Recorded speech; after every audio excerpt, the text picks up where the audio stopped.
마태복음 25장을 보면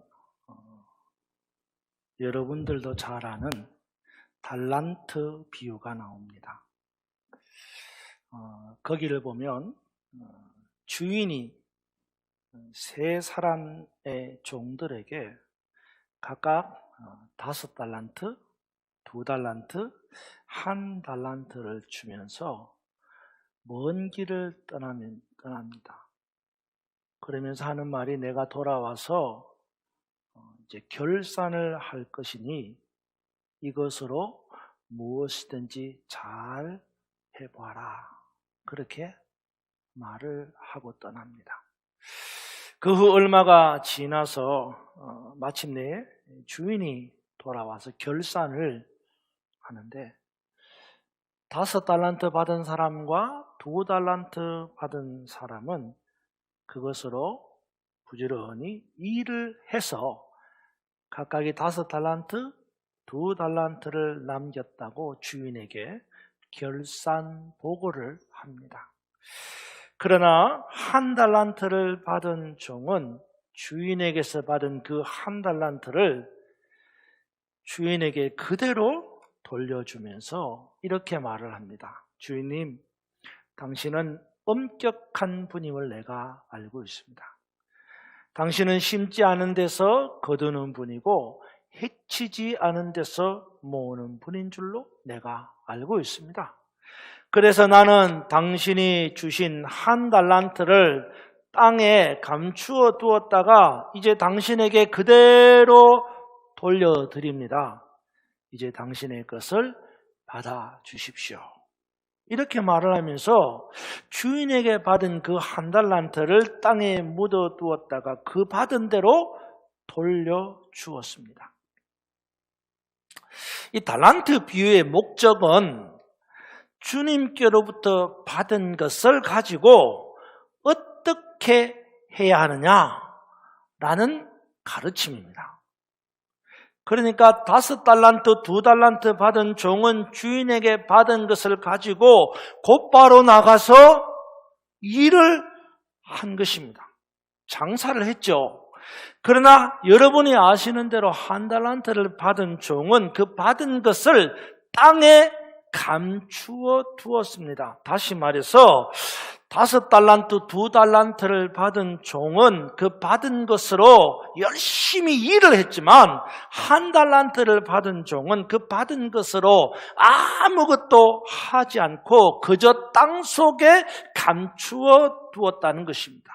결국 주인이 돌아와서 결산을 할 때에 아무것도 하지 않은 이 종은 그 받은 1달란트마저도 빼앗겼을 뿐만 아니라 무익한 종으로 낙인이 찍히고 바깥 어두운 데로 내어 쫓김을 당하며 거기서 슬피 울고 이를 가는 고통의 형벌을 받았다는 비유입니다. 자, 그런데 여기서 우리가 한 가지 살펴볼 것이 있어요. 자, 1달란트 받은 종은 다른 5달란트, 2달란트 받은 종들처럼 일을 하지 않았습니다. 자기가 받은 그 1달란트를 땅속에 그냥 감추어 두었을 뿐입니다. 자, 그러면 이런 질문을 해보는 거죠. 왜? 무슨 생각으로? 5달란트 받은 종, 2달란트 받은 종은 가서 열심히 일을 했는데 왜 1달란트 받은 종은 일하지 않고 그냥 땅에 묻어다 두었을까? 무슨 생각을 하고 이 1달란트 받은 종은 자기가 받은 그 1달란트를 땅에 묻어 두었을까라는 의구심이 생기는 겁니다. 그것은 아마도 이런 생각을 하지 않았을까? 그렇게 추측해 봅니다. 그러니까 1달란트를 받은 종이 생각하기를 다른 5달란트나 2달란트를 받은 종들과 자기를 비교해 보니까 상대적으로 많아야 죽어요. 죽은 거예요. 상대적으로. 저 사람은 5, 저 사람은 2, 나는 하나밖에. 이런 거죠. 그래서 내가 가진 것이 다른 2 종보다 적다는 생각을 하면서 이게 뭐야? 나는 1 달란트밖에 없어? 이 작은 것으로 내가 뭘 할 수 있겠어? 5 달란트도 아니고 2 달란트도 아니고 하나밖에 안 되는데 이걸로는 아무것도 할 수 없어. 그러니 차라리 땅속에 묻어다 두었다가 주인이 오면 그대로 돌려주는 게 더 낫겠다. 그런 생각을 하면서 합리적인 포기를 한 거예요. 여러분 어떻습니까? 여러분은 그런 의구심이 들지 않습니까?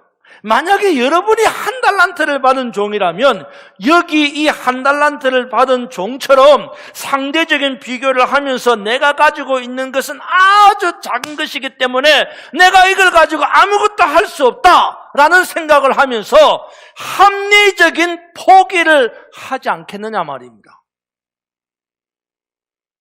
그러나 그 결과는 어떻게 되었습니까?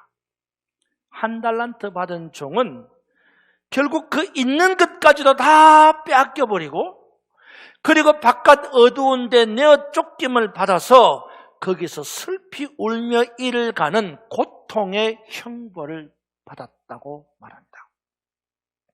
그러니까 이 비유의 특징이 뭐냐? 이 비유의 특징은 내가 받은 그것으로 무엇이든지 해야만 한다라는 거예요. 비록 내가 받은 그것이 작은 것이라고 해도 그 받은 것으로 무엇이든지 해야만 한다는 거예요. 작아서 아무것도 할 수 없어. 그게 아니고 비록 작은 것이지만 이것으로 무엇든지 하면 반드시 그 다음에는 주님이 책임져 주실 것이고 주님이 역사하실 것이다 라는 믿음을 가지고 무엇이든지 해야만 한다는 거예요. 이처럼 우리는 우리가 가지고 있는 것으로 결코 과소평가해서는 안 된다는 겁니다. 물론 우리가 가지고 있는 그것을 과대평가하는 것도 문제지만 진짜 문제는 우리가 가지고 있는 그것을 과소평가한다는 것이 문제예요. 이러한 과소평가는 내부적으로는 자기 자신에 대한 열등감을 만들어내는 거예요. 그리고 그러한 열등감은 외부적으로는 다른 사람들에 대하여서 불평과 불만을 표출하게 만드는 겁니다. 그리고 마침내 내리는 최후의 결론은 내가 이걸 갖고 뭐 할 수 있어? 나 이거 갖고 아무것도 못해 라고 합리적인 포기를 선언하고 아무것도 안 하는 거예요. 그렇기 때문에 우리는 우리가 가진 그것에 대하여서 과대평가하는 교만도 안 되고 반대로 내가 가지고 있는 그것을 과소평가해서 포기해서도 안 된다는 거예요. 그저 우리는 우리가 가지고 있는 그것으로 믿음을 사용하여 열심히 최선을 다하여 무엇이든지 하면 된다라는 거예요. 그 다음 결과는 주님이 하시는 거예요. 오늘 본문에 나오는 오병이어의 사건도 이와 같은 맥락에서 보아야 하는 기적의 사건입니다. 예수님을 따라온 수많은 무리들에게 예수님은 여전히 기적을 베풀어 주시는 주님, 역사하시는 주님으로서 온갖 병자들을 다 고쳐 주셨습니다. 오늘 본문에 보니까. 그러던 차에 저녁이 되었어요. 제자들은 이 많은 무리들이 저녁 식사를 해야 되는데 이거 어쩌면 좋지? 걱정을 한 겁니다. 그리고는 이 제자들이 우리가 가지고 있는 것은 고작 떡 5덩어리, 물고기 2마리뿐인데 야, 이거 갖고 우리가 뭘 할 수 있겠어? 이 많은 무리들한테. 떡 5개와 물고기 2마리 갖고는 이 많은 무리들한테 아무것도 할 수가 없어. 라고 합리적인 포기를 하는 겁니다. 그리고 제자들이 예수님께 이렇게 말합니다. 예수님, 이제 이 많은 사람들을 마을로 보내어서 저들이 가서 먹을 것을 사 먹게 하십시오. 우리가 가지고 있는 것이라고는 떡 5덩어리, 물고기 2마리밖에 없는데 이걸로 우리가 뭘 어떻게 하겠어요? 우리는 아무것도 못합니다. 여러분, 이 말을 들으신 예수님의 마음은 어떠했을까요? 아마도 떡 5덩어리와 물고기 2마리 가지고는 아무것도 할 수 없다는 이 제자들의 말을 들으신 예수님의 마음은 정말로 답답했을 것 같아요. 지금까지 예수님과 함께 다니면서 예수님이 역사하시는 것을 직접 눈으로 본 제자들이 그럼에도 불구하고 하는 말이 이거 갖고는 아무것도 못합니다 라는 말을 들으셨을 때 예수님의 마음이 얼마나 답답하셨겠느냐 말입니다. 여러분, 오늘 우리가 안 읽었는데 오늘 우리 14장 본문에 1절과 2절을 보세요. 1절과 2절 여러분 한번 보세요. 제가 읽어볼게요. 1절, 2절. 그때 분봉왕 헤롯이 예수의 소문을 듣고 그 신하들에게 이르되 이는 세례 요한이라 그가 죽은 자 가운데서 살아났으니 그러므로 이런 능력이 그 속에서 역사하는도다 하더라. 이게 무슨 말이에요, 여러분? 당시에 분봉왕이었던 헤롯은 예수님이 역사하시는 것을 눈으로 본 적이 있어요, 없어요? 없어. 오늘 본문에 보니까 여러분, 이 헤롯 왕은 예수님이 역사하는 것을 귀로만 들었을 뿐이에요. 여러분 1절 보세요. 1절에 뭐라 그럽니까?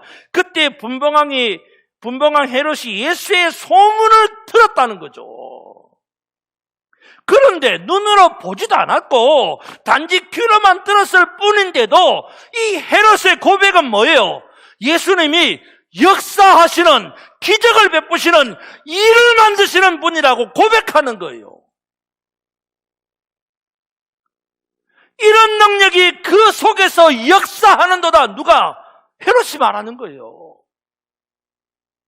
분봉왕 헤롯조차도 예수님을 역사하시는 분이라고 고백하는데 예수님 바로 곁에서 따라다니면서 예수님의 역사하심을 눈으로 직접 본 제자들이 뭐라고 말합니까? 이거 가지고 아무것도 못해요. 이것으로 뭘 할 수 있습니까? 라고 말하는 것을 들으니 예수님 마음이 얼마나 답답하겠냐 말입니다. 우리가 오늘 14장을 읽었지만 17장을 보면 이런 이야기가 납니다. 변화산에 예수님이 제자들을 데리고 올라갔죠.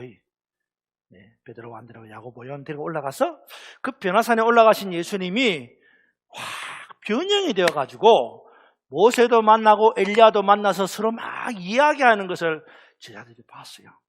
그리고는 내려왔습니다. 내려왔으니 난리가 난 겁니다. 왜 난리가 났습니까?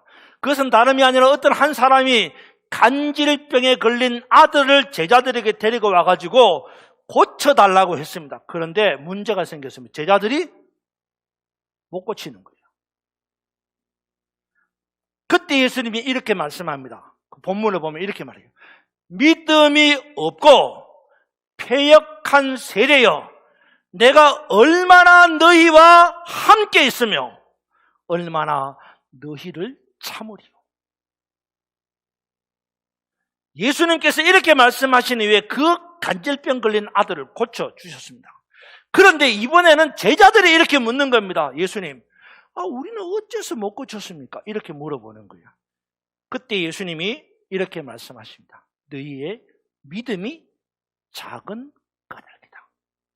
너희에게 믿음이 겨자씨 하나일 만한 것이 있으면 이 산을 명하여서 저리로 옮기라면 옮겨질 것이고 이리로 옮기라면 옮겨질 것이다. 그것보다 더한 일도 할 것이다.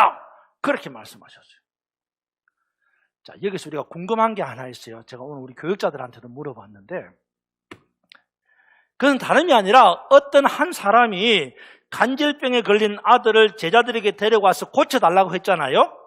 그때 제자들이 이 아들을 고쳐주려고 하는 어떤 시도를 했을까요? 안 했을까요? 무슨 말인지 이해가 되십니까?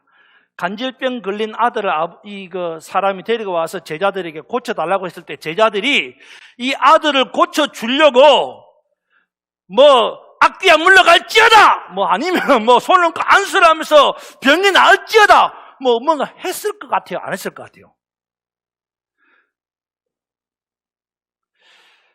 고치려는 시도를 했다? 안 했다? 제가 생각하기에는요, 고치려는 시도를 안 했어요.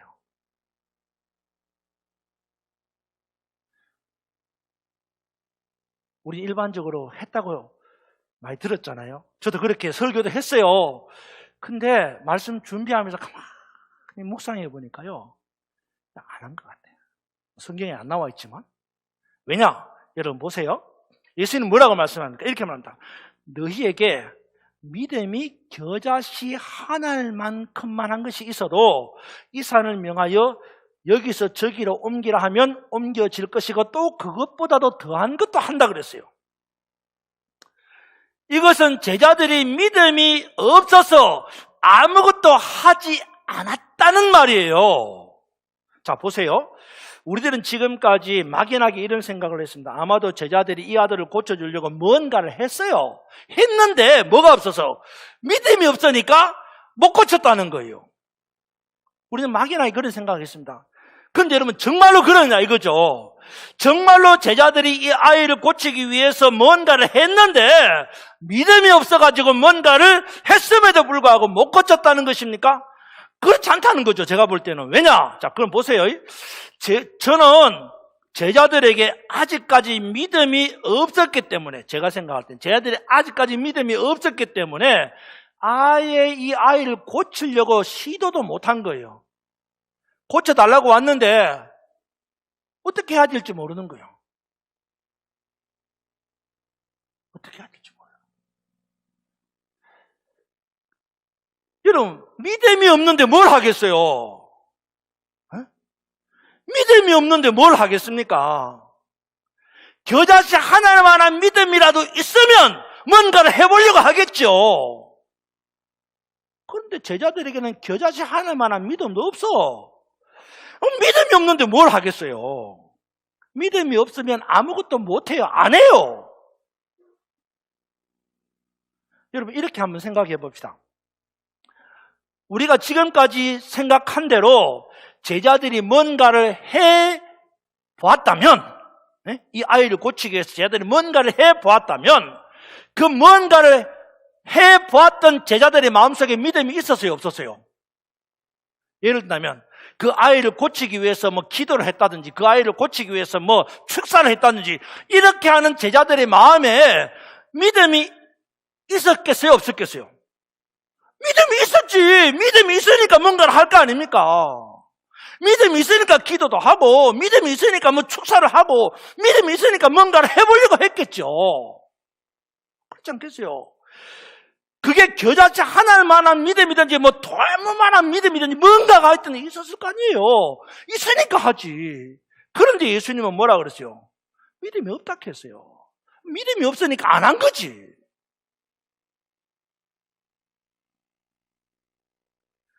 예수님은 제자들을 향하여 책망한 것이 믿음이 없다. 그래서 너희들은 아무것도 안 한다. 이걸 좀 책망하는 거예요.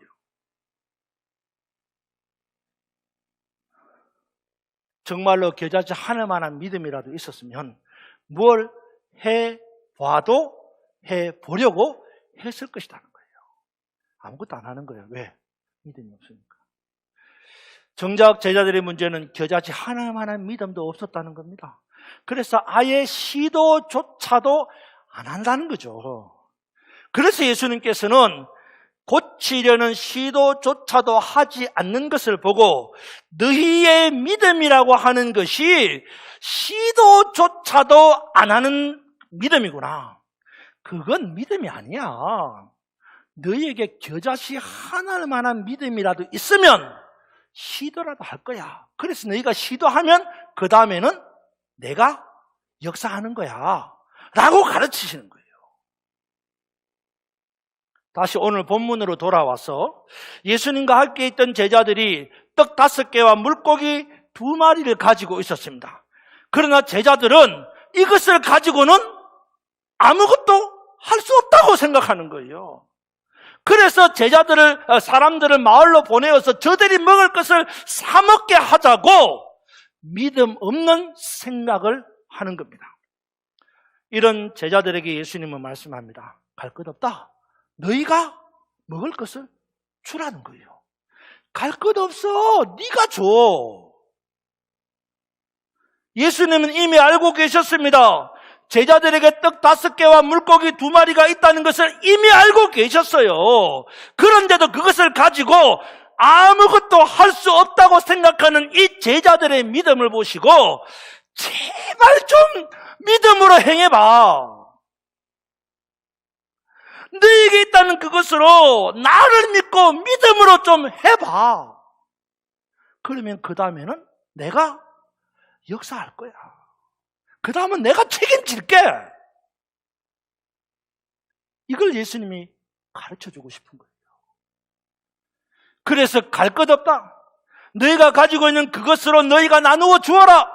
너희가 가지고 있는 떡 5개와 물고기 2마리로 나를 믿고 나누어 주어라.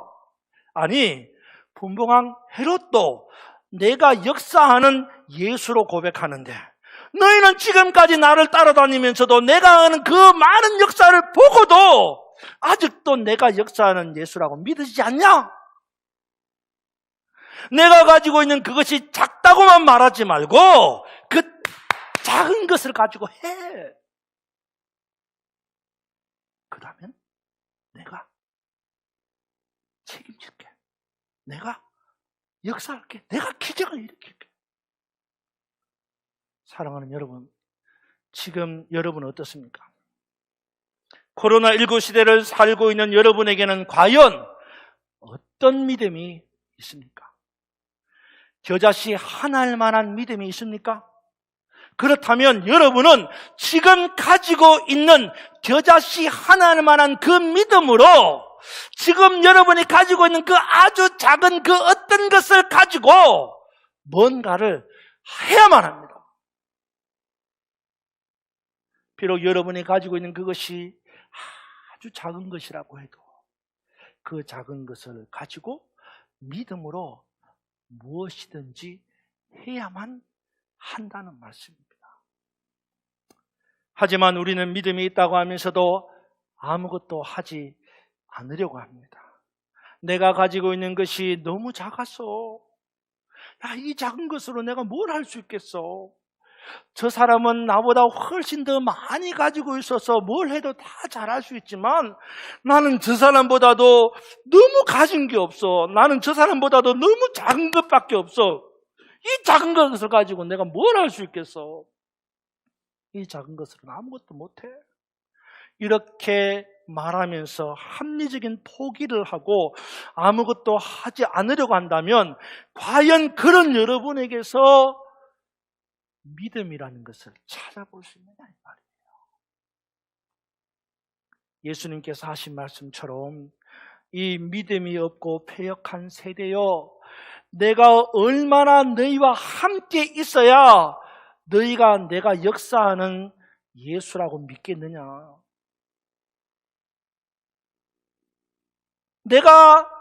너희가 언제까지 믿음이 생길 때까지 내가 기다려야 되겠느냐? 예수님이 이렇게 책망하지 않겠느냐 말입니다. 코로나19는 우리에게 있어서 많은 것을 빼앗아 갑니다. 그 가운데서 특별히 우리는 우리의 믿음을 조명해 보아야 합니다. 그나마 우리에게 있던 겨자씨 하나일 만한 믿음까지 코로나19가 빼앗아가고 있지 않는지 자기 자신을 점검해 보아야 합니다. 그래서 우리는 우리가 가지고 있는 것으로는 아무것도 할 수 없다는 생각을 하게 만들고 마침내 정말로 아무것도 하지 않고 그 있는 것마저도 땅속에 감추어두는 악하고 게으른 종이 되어가고 있지 않는지 스스로를 살펴보아야 한다 하는 말이에요. 사랑하는 여러분, 우리에게는 아직까지 떡 5덩어리와 물고기 2마리가 있습니다. 우리에게는 아직까지 1달란트가 있습니다. 여러분, 유명한 말이 있죠? 신에게는 아직까지 12척의 배가 남아 있습니다. 이 유명한 말을 남기고 그 12척으로 풍전등화의 위기 가운데 빠진 조선을 구했던 이순신 장군이 생각납니다. 우리는 그 이순신 장군에게서 예수님에 대한 믿음을 볼 수 없어요. 하지만 그에게서 나름대로의 확신이 있었습니다. 그가 비록 12척밖에 없지만 이 12척을 가지고 물리쳐 이길 수 있다는 확신이 있었고 그 확신으로 무너져가는 조선을 건졌습니다. 하물며 자기 자신에 대한 확신이 이토록 큰 일을 이루었는데 역사를 주관하는 하나님을 믿는 우리가 우리에게 아주 작은 것을 과소평가하고 그것으로는 아무것도 할 수 없다면서 합리적인 포기를 한다면 무슨 기적이 일어나고 무슨 역사가 나타나겠느냐 말입니다. 사랑하는 여러분, 믿음은 우리가 가지고 싶어서 가지는 것이 아닙니다. 믿음은 하나님께서 우리에게 주시는 은혜의 선물입니다.